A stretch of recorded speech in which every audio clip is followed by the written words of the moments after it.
But in this video, I'd like to consider representations of the hero and demigod Herakles in Greek art.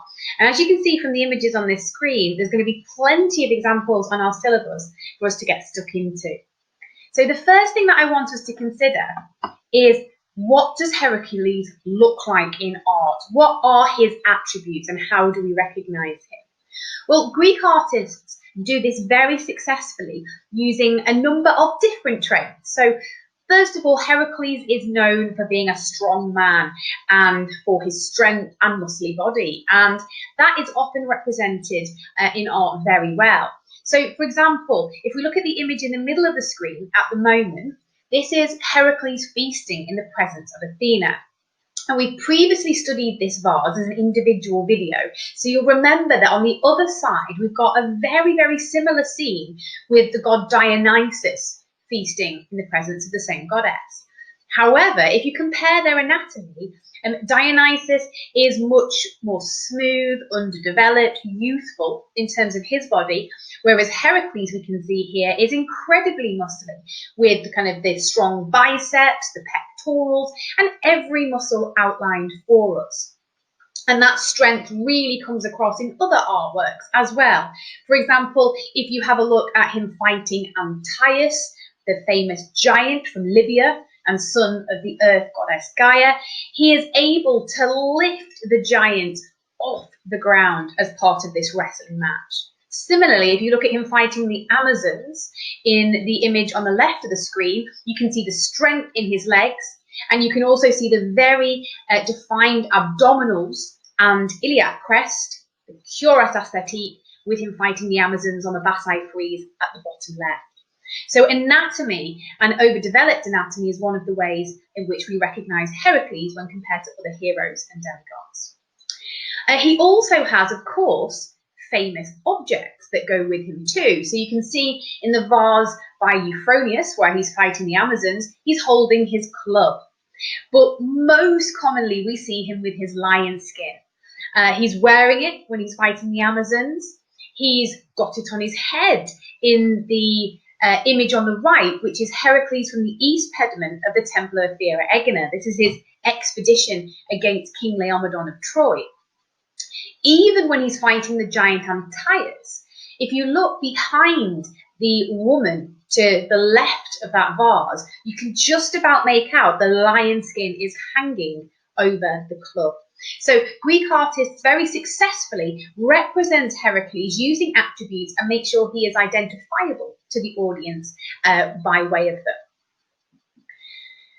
Now, one of the issues that we have to, of course, discuss is how heroic Herakles comes across when he's represented in his art. So he is often shown in a narrative that reinforces the fact that the Greeks consider him an important hero in their pantheon of heroes and gods. So just to point out some of the narratives that we're looking at on the screen at the moment, we've got 3 metopes from the Temple of Zeus at Olympia. So these are referring to his 12 labours. I've previously mentioned him fighting the Libyan giant Antaeus. We've got his battle against the Amazons, and Queen Hippolyta is seen fighting against him there in that top right-hand scene. And we've also got his expedition against Troy, which we refer to as that first Trojan War. So how does he come across as heroic, though, in the art? Obviously, the narratives themselves are heroic, but what about the composition of the art? Well, we've already mentioned the anatomy, so that's part of making him heroic, showing him as strong and muscly. But we can also think about his pose, his position, his placement within the scenes too. So you'll notice that in a number of the scenes that we're looking at here, so for example with the Amazons, with the Cretan bull, he is shown to be in crossing diagonals with the person whom he's in conflict with. So crossing diagonals in art is always about showing action, dynamism, but also conflict between two individuals. And quite often, the stronger individual is shown as the one that's in front. They're in the foreground. And we can see that here with Herakles. In fact, we can see it as well with Antaeus. He's also shown as heroic because he's achieving almost impossible feats. So wrestling a giant and winning, Antaeus, because his mother is Mother Earth, when he's connected to the ground, is undefeatable. So it's amazing that Herakles is managing to lift him up enough to be able to win that fight. Similarly, with things like the Augean stables, he's diverting an entire river to wash through them. And the apples of the Hesperides at the bottom left, he's managing to hold up the entire sky while Atlas goes and gets those apples. So what he's actually managing to achieve, these superhuman abilities, really come across in the art. On top of that as well, of course, he's got a goddess helping him. So he's shown as heroic through the fact that he does have a patron goddess by his side. And it's Athena that we see in those metopes from Olympia that's there to guide him and to support him throughout his endeavours. However, it is worth pointing out, and this is something that we will study in our Greek religion module in the second year of our classics course, that in the ancient world, being considered a hero by the Greeks wasn't strictly linked to positive acts. Okay, they could be negative acts, and yet the Greeks would still consider you a hero. Think of Pelops at Olympia, cheating in the chariot race in order to win, leading to the death of King Oenomaus. And yet he's worshipped as a hero with a hero cult and a tomb, a Pelopeion, at Olympia, an important Pan-Hellenic sanctuary. So we have to kind of dispel our modern interpretations of a hero. And Herakles, like many others, has his dark side too. And where that comes across in art is through the narratives that have been chosen.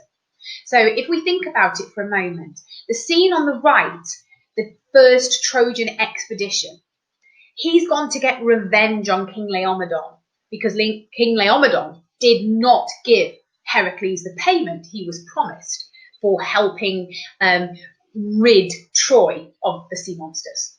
So that is an act of revenge there. And of course, he will leave only King Priam alive to rule Troy at the end of that expedition. Similarly, if we think about the 12 labours, think about why he's having to actually carry these out.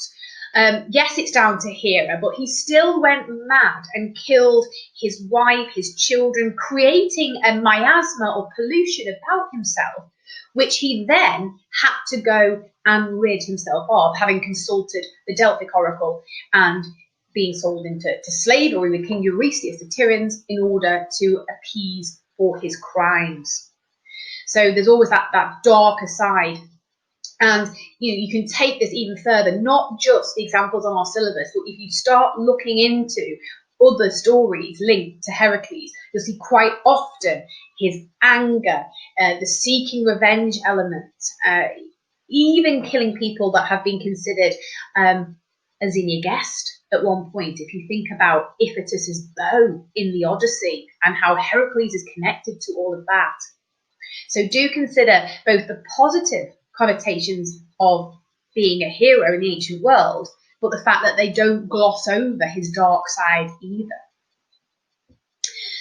Herakles, being a demigod, though, also has a more human side to him than some of the other gods, and that is why he is relatable to the ancient Greek audience and an important pan-Hellenic hero.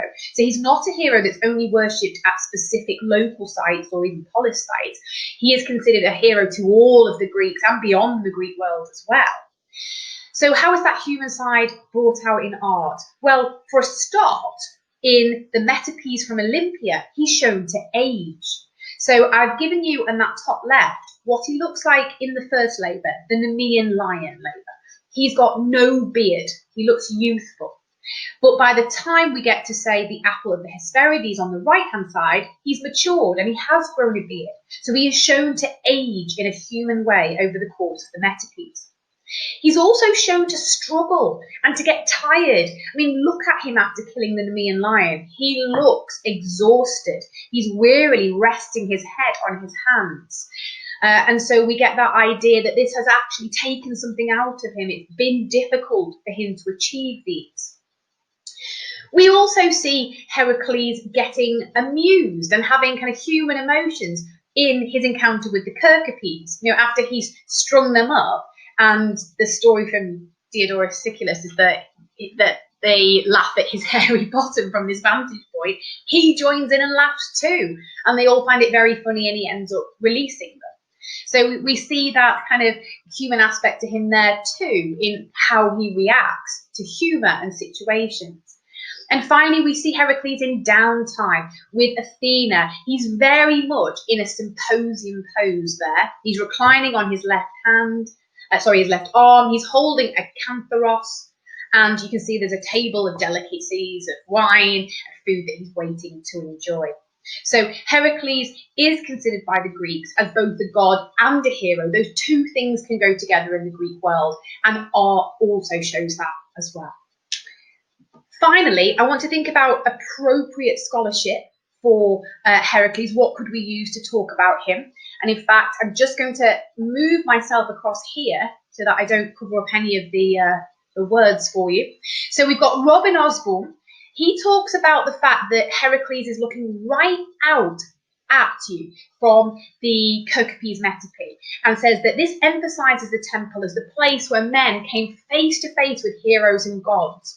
And this can be used for any example where gods or heroes are facing the viewer. And Herakles quite often does this. If you think about the temple of Ephyra Egina, he slightly turns towards the viewer to look at them. We've also got his ability to conquer monstrous challenges and win through, making him more relatable from Olympia to humans. When it comes to heroes, use Fritz Graf, defining a Greek hero as someone who has lived or died either in myth or real life. So you're showing it's not just about positive acts, but also negative ones. And finally, Richard Seaford shows us why Herakles is a pan-Hellenic Greek hero, because more than one person worships him. It's not just about funerary rites for an individual, but whole communities worship him as an important pan-Hellenic hero.